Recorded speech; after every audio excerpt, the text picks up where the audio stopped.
కీర్తనల గ్రంథము 21వ అధ్యాయము. యెహోవా, రాజు నీ బలమును బట్టి సంతోషించుచున్నాడు, నీ రక్షణను బట్టి అతడి ఎంతో హర్షించుచున్నాడు.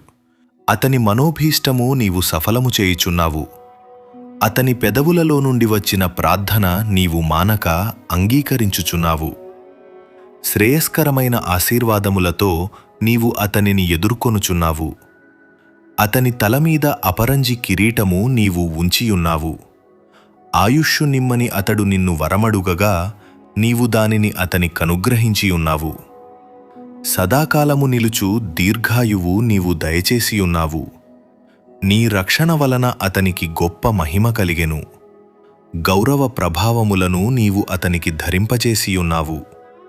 నిత్యము ఆశీర్వాదకారకుడుగా నుండునట్లు నీవతని నియమించియున్నావు. నీ సన్నిధిని సంతోషముతో అతని నుల్లసింపచేసియున్నావు. ఏలయనగా రాజు యెహోవాయందు నమ్మికయుంచుచున్నాడు. సర్వోన్నతుని కృపచేత అతడు కదలకుండా నిలుచును. నీ హస్తము నీ శత్రువులందరినీ చిక్కించుకొనును.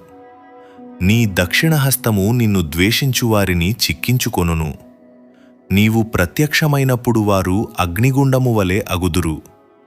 తన కోపము వలన యెహోవా వారిని నిర్మూలము చేయును. అగ్నివారిని దహించును.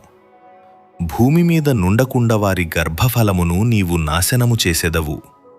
నరులలో నుండకుండా వారి సంతానమును నశింపజేసెదవు.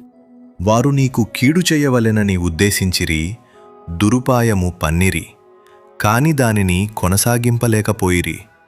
నీవు వారిని వెనుకకు త్రిప్పివేసెదవు. నీవింటి నారులను బిగించి వారిని ముఖము మీద కొట్టుదువు. యెహోవా, నీ బలమును బట్టి నిన్ను హెచ్చించుకొనుము. మేము గానము చేయుచు నీ పరాక్రమమును కీర్తించెదము.